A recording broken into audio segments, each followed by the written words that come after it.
Así es, muchísimas gracias, Javier. Y bueno, continuamos con más y ya vamos a entrar a nuestra sección de psicología, donde pues nuestro amigo, el experto psicólogo Edmundo Sánchez siempre nos acompaña. Y este día no puede ser la excepción, con un tema muy interesante. Ponga atención.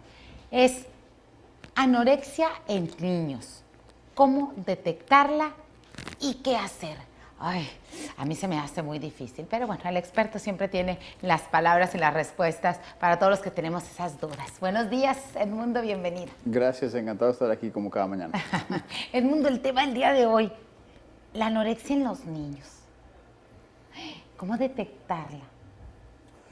Wow. Y no confundirla con, es malito para comer o es malita para comer. Claro, claro. Porque los niños tienen esa característica, ¿no? Y los mismos pediatras te dicen, déjalo.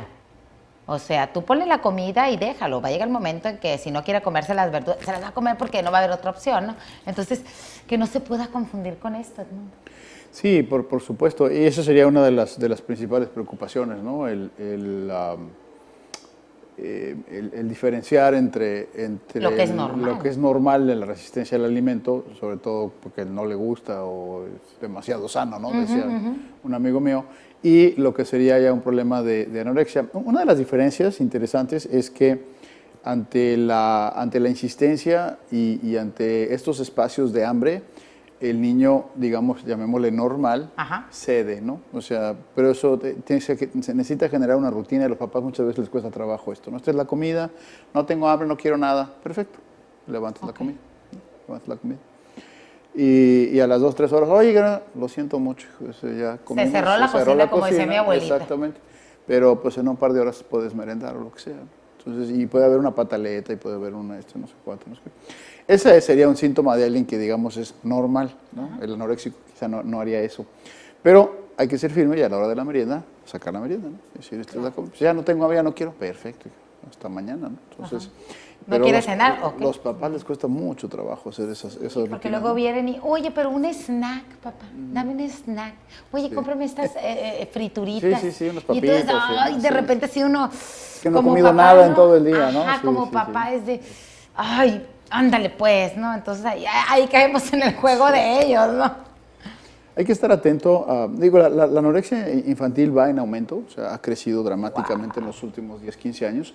Sin embargo, no es tan frecuente, o sea, sí existen muchos casos, sí se da, pero todavía no es algo que estemos, no hay un niño anoréxico en cada cuadra, ¿no? Si valga la expresión. ¿Qué niño pudiera estar expuesto a padecer la anorexia? Hay que recordar que la anorexia es un trastorno psicoemocional, es decir, hay que recordar que la anorexia no es un problema orgánico, no es como, ¿qué te puedo decir? O infeccioso, o no es como la varicela, ¿no? O no es como un virus, la diabetes, o como el lupus, o la esquizofrenia, la locura. O sea, no es una enfermedad orgánica, no es una enfermedad interior, es una enfermedad psicoemocional. Entonces, la anorexia no se presenta, digamos, de gratis, ¿no? La anorexia generalmente, sobre todo cuando es infantil, tiene mucho que ver con el entorno familiar. La anorexia es una de las formas de expresar ansiedad, ¿no? Casi todos los trastornos alimenticios son voz, ¿no? Son mensaje, y eso es lo que hay que entender. No se puede sancionar el comportamiento y muchas veces no se puede corregir el comportamiento. O sea, trabajar la anorexia desde el alimento es un gravísimo error.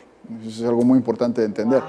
Sí, trabajar la anorexia y la bulimia desde el control alimenticio es como lo que hacen los familiares de los alcohólicos de esconder y tirar las botellas, ¿no? O sea, no es por ahí. Por ahí no es la solución. Entonces, es el equivalente, ¿no? O sea, las familias alcohólicas tapan las botellas, las tiran a la basura, las esconden.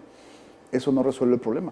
Entonces, la anorexia y la bulimia, los trastornos alimenticios en general, son una expresión de algo que hay que ir a encontrar, ¿no? Es decir, dónde está ese enganche, dónde está esa parte, que en muchos es un contenido de ansiedad, eso es algo muy importante de entender. Y lo otro, en cómo está relacionado con la comida y con la figura personal. Esos son dos elementos muy importantes, ¿no? ¿Cómo me relaciono con la comida? Estoy hablando de tres cosas.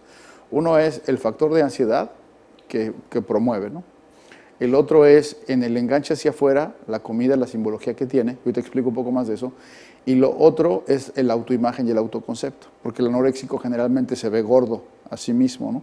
Y esto lo estamos viendo, como te digo, cada vez más en niños, que tiene mucho también que ver con toda la promoción y la seducción social, ¿no? De cuál es el cuerpo ideal, cuál es la figura ideal, ¿no? Lamentablemente. Y eso es un peligro, porque estamos atentando contra la naturaleza. O sea, no todos tenemos la capacidad de tener el cuerpo de Barbie, ¿no? O de tener el cuerpo de Ken. Y ¿no? muchos ya por complexión, no es ni siquiera porque Por comen supuesto, mucho por o porque supuesto. la genética, el tío, el primo, el abuelito eran de complexión gruesa que le dicen, ¿no? Así es, y hay personas muy robustas que son delgadas. Y son ¿no? delgadas. Su contenido de grasa, su contenido muscular es perfecto, ¿no? Y sin embargo son grandotes, Se ven son robustos, ¿no? Sí, sí, sí. Entonces, pues se ve que, y mujeres también, ¿no? Hay mujeres robustas, ¿no? Entonces esa mujer jamás debe ser talla 2, ¿no? O cero, ¿no? O cero, ¿no? O sea, no, ya deja el 0, 2, o sea. Existe el cero, el doble sí, cero. Una mujer alta, corpulenta, pues a lo mejor va a ser talla 6, 8 y eso, pero ya, híjole, ¿no? Sí. Batallándolo mucho. Y sin embargo todo el mundo quiere ser talla 2, talla 0, ¿no? Entonces, hay esta parte, te digo, del autoconcepto, de la autopercepción, en donde generalmente tanto el bulímico como el anoréxico, por lo general se ven gordos, entonces hay que trabajar en esa parte. Ahora, la parte de la relación con la alimentación también es muy importante, porque eso mucho, aunque no lo creas, somos culpables los papás, que no tenemos una relación adecuada con el alimento y, como te decía, empezando por estas displacencias de pues, que coma lo que quiera y que coma cuando quiera, que no es bueno. Otra cosa que los padres hacen con frecuencia y que, aunque no se dan cuenta, puede empezar a generar relaciones neuróticas con el alimento es: si haces la tarea te doy esta golosina, si haces la otra no te doy de comer. Son las si mañitas, ¿no? Ajá. Que luego malamente tomamos los papás. O se ven como castigo, ¿no? Como no hiciste tal cosa, vas a comer puro brócoli ahora. Entonces, los famosos arbolitos, ¿no? Cómete los arbolitos. Entonces, el utilizar el alimento como premio, como castigo, es algo que se debe evitar. Sí, es un error. Eso es punto y aparte. Porque entonces generas una carga emocional con el alimento, ¿no? O sea, lo puedes llegar a odiar. Entonces, odias el alimento, pues no quieres nada que ver con él, y si de ahí de entrada, y además le sumas este enganche de un autoconcepto, una autoestima débil o mal lograda, pues entonces ya se dio el caldo de cultivo para que se genere algo como la anorexia. O sea, no quiero saber nada de la comida, me cae gordo, no es así, y además lo rechazo porque es el símbolo de manipulación que tengo contigo, ¿no? Es a través de la comida que tú me castigas y me presionas, es que no quiero. Entonces, no quiero nada. Y te digo, pero tiene que haber además el componente acá interno de que no me produce lo que yo necesito, o me estoy viendo gordo, o me quiero ver mejor, etcétera. Oye, Edmundo, y qué difícil, ¿no? Con la siguiente pregunta, ¿no? El de ¿y qué hacer una vez que se detecta, ¿no? Si en las personas adultas es una enfermedad que, pues mucha gente no puede salir. No, lamentablemente no puede salir aún teniendo el conocimiento, ¿no? de la magnitud de esta enfermedad. Ahora, ¿cómo le haces entender a un niño? O sea, si en los adultos es difícil superar este trastorno, ahora en un niño. Si está instalado, o sea, si ya está declarado que es anorexia en un niño, sobre todo menor de 12 años, no hay que pensarla mucho, hay que ir a terapia. O sea, eso se requiere un trabajo No perder el tiempo. No perder el tiempo, porque eso se le va a pasar o puede inclusive generar niveles hipoglucémicos importantes. Y en niños menores de 12 años hago el hincapié, porque en los casos de anorexia graves ya empiezan a causar trastornos de crecimiento, ¿no? O sea, no hay nutrientes. Afecta, claro. Ajá. En esas etapas prolongadas de calcio, de potasio, de proteína, pues empieza a darle la torre a los huesos, porque el cuerpo